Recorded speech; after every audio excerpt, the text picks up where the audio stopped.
After the horrendous massacre in Pittsburgh, Pennsylvania, President Donald Trump visits that city to honor the victims of hate. 11 gunned down, scores injured by a heavily armed lone gunman who viciously targeted his unsuspecting victims solely because of their religion. Days earlier, fear seized the media as pipe bombs were delivered to members of the media, also targeted prominent Democrats. Meanwhile, Southern American border states brace for a caravan of thousands of people seeking to come into the United States. All this less than a week before a crucial U.S. midterm election.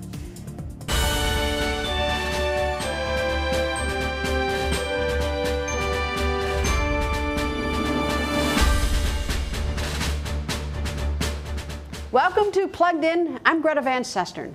On today's show, less than a week before an increasingly contentious midterm election, we are taking the temperature of the nation. What is motivating voters to head to the polls? Is it merely a routine exercise of right to vote? Or is it jobs, health care, or fear for some, an intense like or an intense dislike for President Trump? And this election 2018, the question, do Americans really care who controls Congress? We're going to bring you the insight from Matt Schlapp, the chairman of the American Conservative Union, one of the largest conservative grassroots organizations in the country, and political director for former U.S. President George W. Bush, and also Martin Frost, a 26-year Texas congressman, 8 of them as a member of the House Democratic leadership. Representative Frost is also co-author of the recent book, The Partisan Divide, Congress in Crisis. We are live on Facebook at Voice America and want your comments and questions. And we are less than a week from the all-important U.S. midterm election. It could decisively shift that balance of power in the United States. And it is a week that has many Americans on edge, with President Donald Trump once again playing consoler-in-chief, paying a visit Tuesday to the Tree of Life Synagogue in Pittsburgh, Pennsylvania. In this synagogue, 11 worshipers were massacred in the deadliest attack ever on Jews on American soil. Some family members of the victims and some city officials declined to join the president, accusing him of fostering an atmosphere that has allowed hate to flourish. Many others welcomed the president's visit. His visit to Pittsburgh comes just days after the arrest of a self-proclaimed Trump supporter who is accused of sending pipe bombs to more than a dozen prominent Democrats and news organizations. VOA national correspondent Jim Malone takes a look at the election homestretch in what is quickly becoming one of the most contentious and most expensive midterm elections in U.S. history. In Pittsburgh, a tearful vigil for the victims of the mass shooting at the Tree of Life Synagogue. From President Trump, a condemnation of violence and a plea for unity. We condemn the historic evil of anti-Semitism and every other form of evil. And unfortunately, evil comes in many forms. And we come together as one American people. The synagogue shooting and the arrest of a man charged with sending pipe bombs to prominent Democrats and Trump critics have heightened tensions and uncertainty in the final days of the midterm campaign, says analyst John Hudak.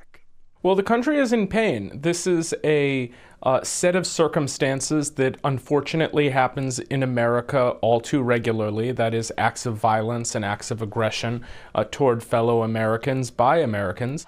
Hey, folks, how are you? Former Vice President Joe Biden is among those calling for calm.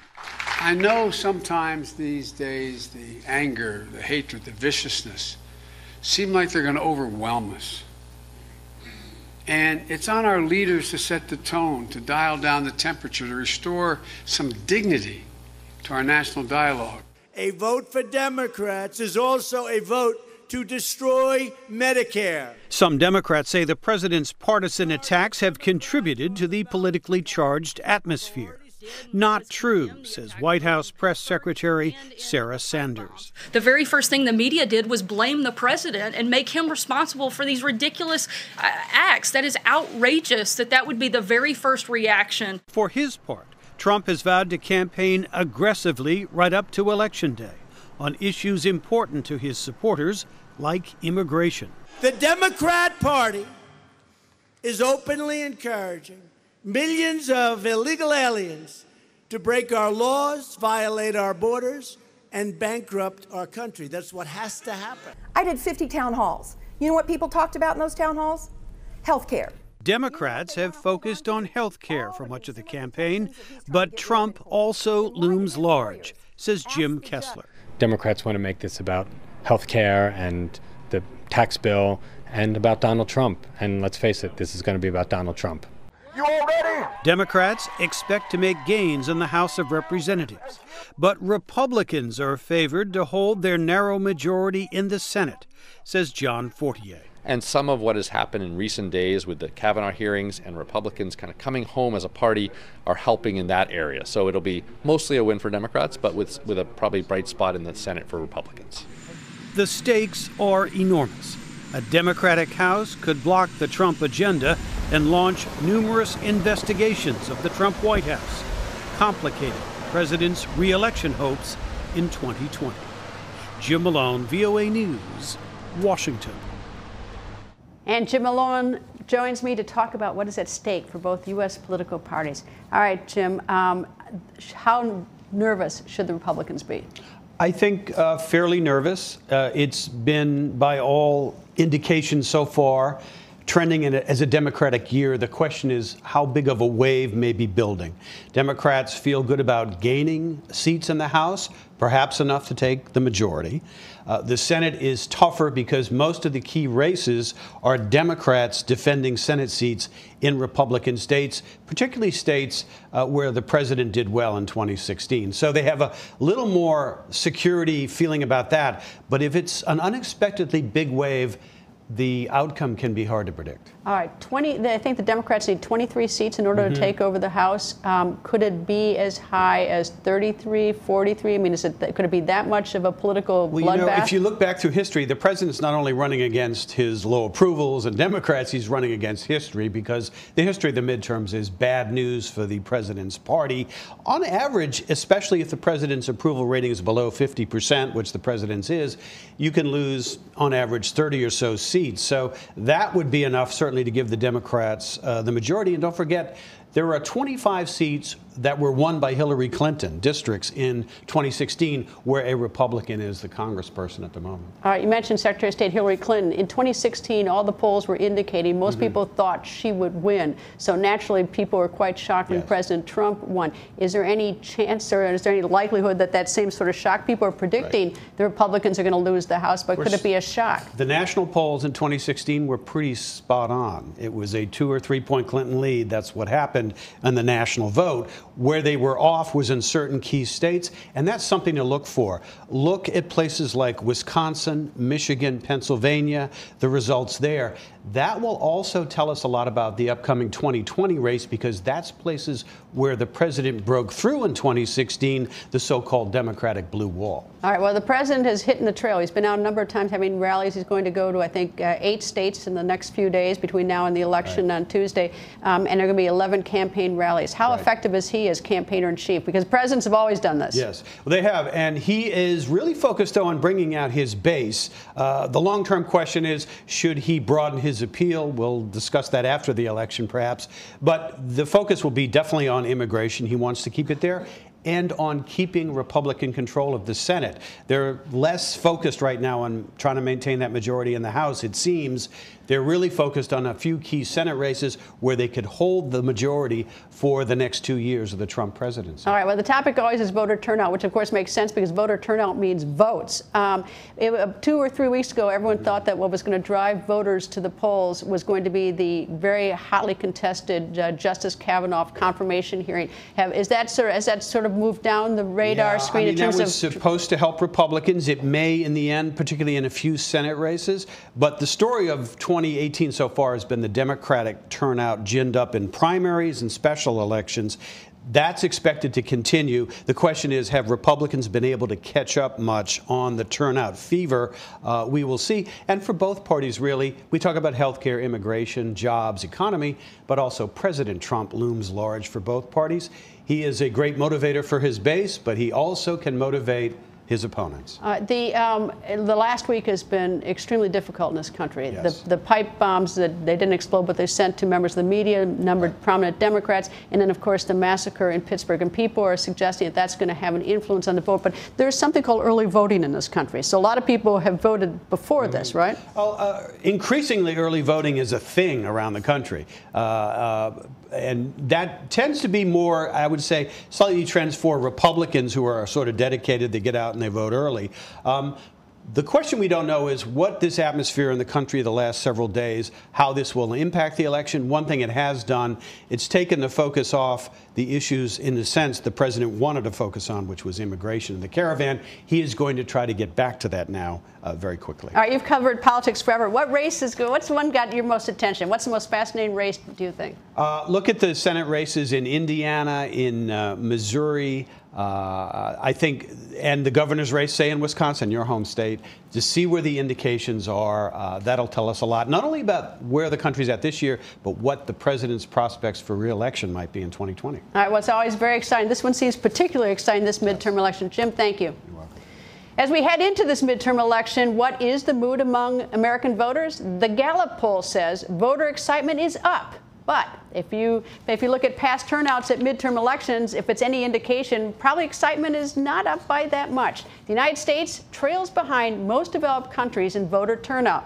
According to a nonpartisan think tank, Pew Research Center, Belgium sits at the top of the list with 87% of its registered voters casting ballots in their elections. Sweden is in second place with 82% voting. Canada is below Australia, South Korea, and Israel. It's in 20th spot with only 62% of eligible Canadian voters voting in their national elections. And the United States? Well, it falls 6 spots behind Canada. The United States is in 26th place, near the bottom, with only 55% of American registered voters casting ballots in the 2016 election, just slightly ahead of Poland and Luxembourg. And of course, 2016 was a presidential election year when voter turnout in the United States is traditionally at its highest. Right now, Republicans have the White House and control both the House and the Senate, but that could change, as Jim Malone says, come election day. And if that does, that would be big, big, big news here in the United States. The latest polls are suggesting Republicans could lose majority control of the House. This is because Republicans have more seats up for grabs in areas where Democrats appear to be gaining voters. But some argue the race is much closer than we think, and we have seen that polls have been wrong in the past. The sizzling question is this: how much does it matter which party controls Congress? Here's VOA's Marcus Harton on what a congressional majority of either political party means for American voters. Republicans now control the presidency and both houses of Congress. They can pass legislation without support from the Democratic Party. They also perform legislative oversight over the executive branch, their party's president and his administration.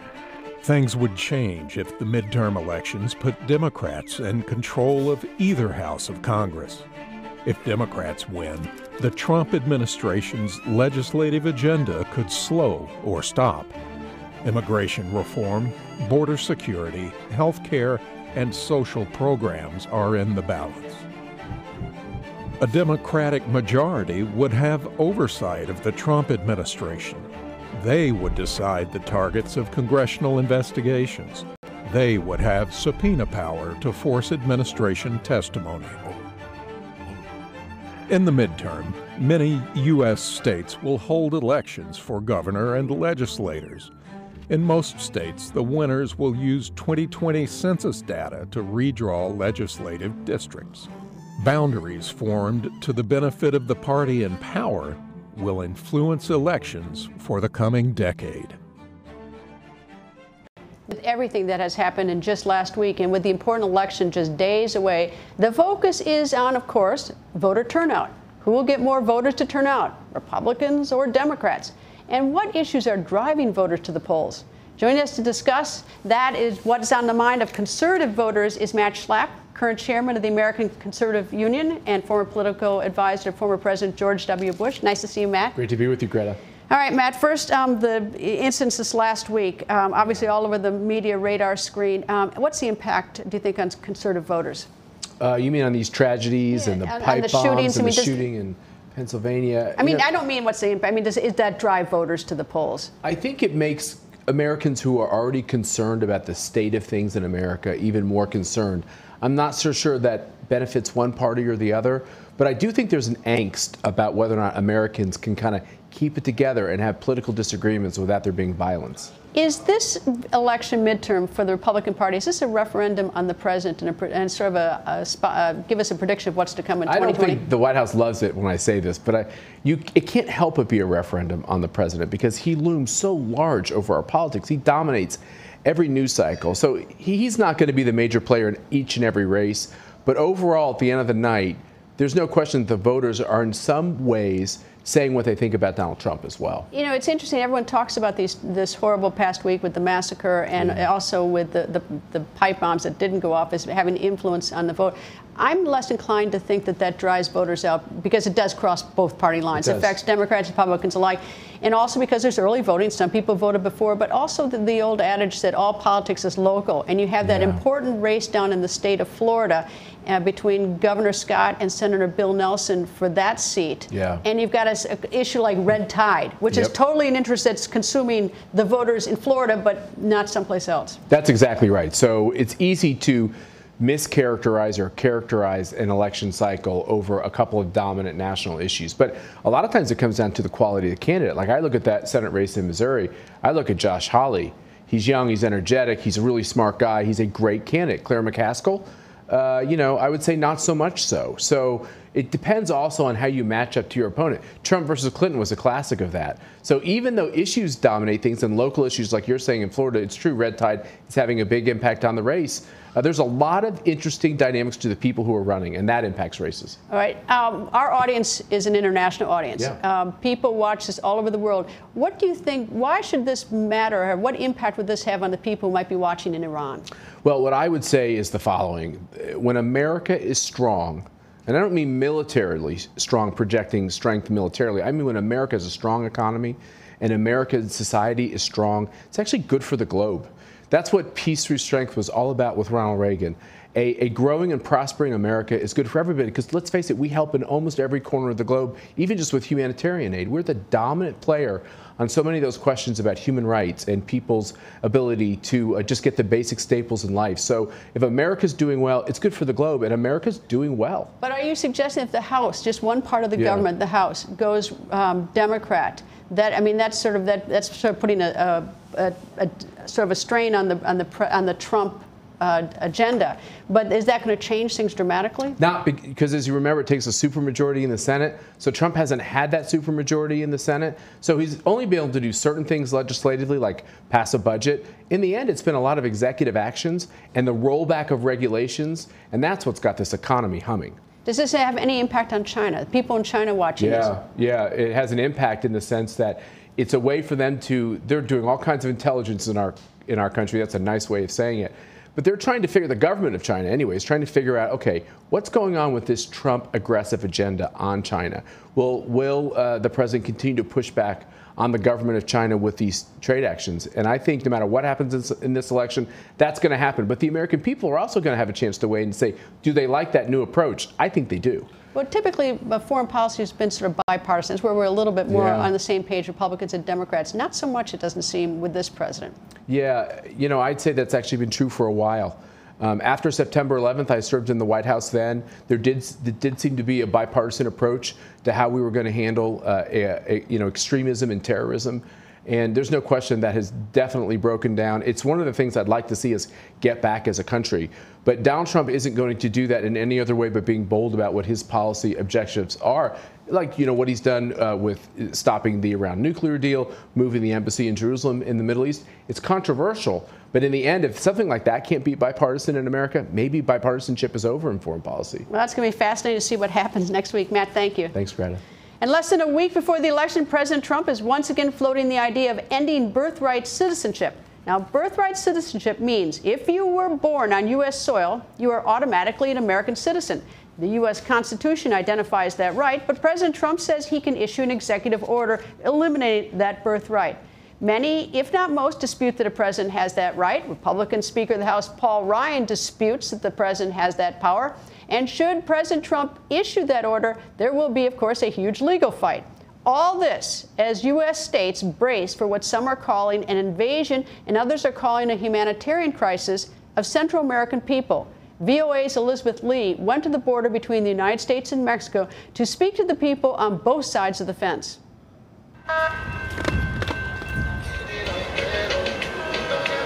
The community of San Isidro is home of the busiest land border crossing in the Western Hemisphere. Tourists coming from Tijuana, people who come to work from Tijuana, but they have papers.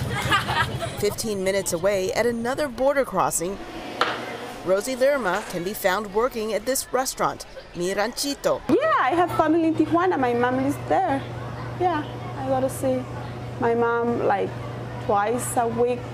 She's kind of sick and old. When she heard news of more than 5,200 troops coming to the southwest border, I don't see the point on that, because nothing happens here. We don't see like illegals or bad things happening here. The reason for the troops is the caravan of Central American migrants making their way northward. President Trump says gang members and bad people are mixed in with the caravan and described it as an invasion of the U.S. Due to the large size of the potential caravans that may arrive at the border, however, the Department of Homeland Security has further requested the support of the Department of Defense. Enrique Morones founded Border Angels, an organization for migrants. It's really a message of hate. We're not at war. These two countries are not at war. I don't think that all those who are coming on the caravan are bad. They're looking for the American dream, more stability, in other words, a better life. Organizations that help migrants are preparing if the caravan comes here. We're all on high alert, realizing that this could happen. The Christ United Methodist Ministry Center is already providing temporary shelter, clothing, and food for some of the people who have been stopped by Border Patrol, processed, and released into the U.S. They are detainees who are being tracked by ankle bracelets.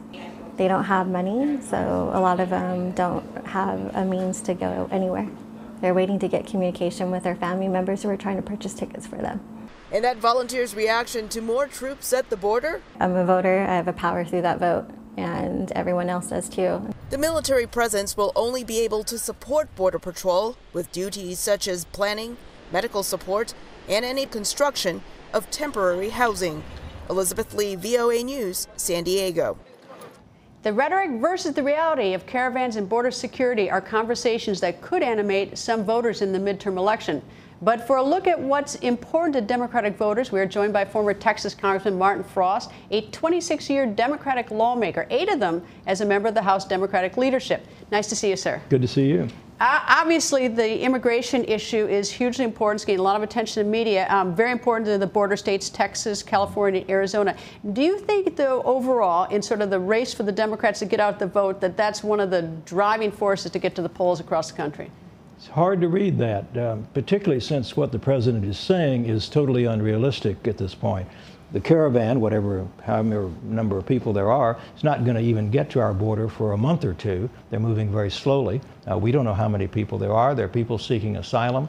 The most recent pronouncement by the president that he's going to use an executive order, attempt to use an executive order, to overrule a provision in our Constitution is generally viewed by lawyers on both sides as nonsense. In fact, George Conway, the husband of the president's advisor, Kellyanne Conway, has an article in today's Washington Post saying this is unconstitutional. I think the president is trying to make a lot of noise. I think the public cares about what's happening on issues that directly affect them right now. I think the health care issue is very important for Democrats because Republicans have tried to repeal Obamacare, including eliminating the protection for people with pre-existing conditions. I think these races are going to be, for the House, are going to be decided largely on local issues in those particular districts, whether the incumbent is someone who's been strongly supporting the president or whether they want someone more independent. I think the Democrats are going to take the House. I would suggest to your viewers, and I know this is they're around the world, when the results start coming in, They may even want to look at the results from the eastern seaboard of the United States, eastern time zone.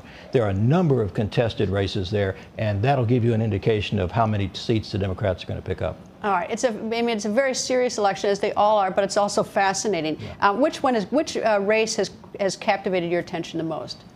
Well, I was chairman of the Democratic Congressional Campaign Committee, so I focused on House races. The Senate races are higher profile, and for example, I've been supporting a woman, a retired Marine aviator who's running for Congress in Kentucky, Amy McGrath, who's running a very strong campaign against just a bland Republican incumbent. There are other races like that around the country. I think for the Senate races, and that's what most of your viewers will focus on, you want to look at Missouri. Claire McCaskill, she's a very tough campaigner. She's had a couple of tough campaigns. She's won. You want to look at some other states to see the Republicans probably will hold on to the Senate. They probably will lose the House. In the last 100 years, there have only been 3 times in which the president's party has not lost seats in a congressional election after he's been elected. One was in 34 when Roosevelt, the second was when I was chairman of the DCCC in 98, and the third was when my co-author of the book we wrote on Congress, Tom Davis, was chairman of the Republican Campaign Committee. They're going to lose seats in the House. The question is how many. This president has gotten us out of the Iran deal that the Democratic President Obama, brought us. Does this election have any impact on Iran? If let's assume that the Republicans lose the House, they don't lose the Senate, and of course the White House isn't even up for grabs. Does this impact the people of Iran in any way? I would be surprised if it does. The president generally can conduct foreign policy for our country. There are certain limits. We've had in the past, we've had a policy that politics stops at the water's edge and that you deal with these on a bipartisan issue. I think China is more interesting, and also some of our dealings with the rest of Western Europe is more interesting. Why would they be interested in this race? Well, because the president has done some pretty outrageous things in terms of trade, of imposing tariffs on imports from certain countries. China has reacted in their own interest. But does changing the House impact those? Oh, I think it could, because I think the House will call in officials of the government and say, explain now, why are these tariffs good for farmers in the United States? It looks like they're not. It looks like China is retaliating. Also, our relationship with Europe has been fundamental to us as a country. And I think U.S. officials will have to come in and justify what the president's doing. There's been some saber-rattling by some Democrats that in the event that the House goes Democrat, that Democrats want to start impeachment proceedings against the president. Is that a political talk, or is that a reality? I don't think you can make a judgment on that right now. We wait till the Mueller report comes in. I think there'll be some people who will want to bring impeachment charges in the House. That's by majority vote. But remember, to actually remove the president, you have to have a 2/3 vote of the Senate. This president's not going to be removed by the United States Senate, barring something very unusual in the Mueller report. I'm not even sure that impeachment charges will actually be voted on in the House. Congressman, nice to see you, sir. It'll be interesting what happens next Tuesday. Thank you, sir. Thank you. Before we go, I want to update you on a story that we've been following very closely. The 2 Reuters journalists in Myanmar who were sentenced to a 7-year prison term for investigating the massacre of 10 Rohingya Muslims during a bloody military crackdown, they are ready to file an appeal. Now, their appeal process could take up to 6 months, leaving the 2 reporters in prison for at least that long, assuming they win. If they lose, the 7-year prison term stands. There is evidence the reporters were set up. Myanmar's civilian leader, Nobel Peace Prize winner Aung San Suu Kyi, once considered Myanmar's moral leader, has refused to intervene even though her government has the power to drop the charges and set these 2 reporters free. That's all the time we have for today. Stay plugged in by liking us on Facebook at Voice America. You can also like my Facebook page at facebook.com/Greta. And do follow me on Twitter @Greta. Thank you for being plugged in.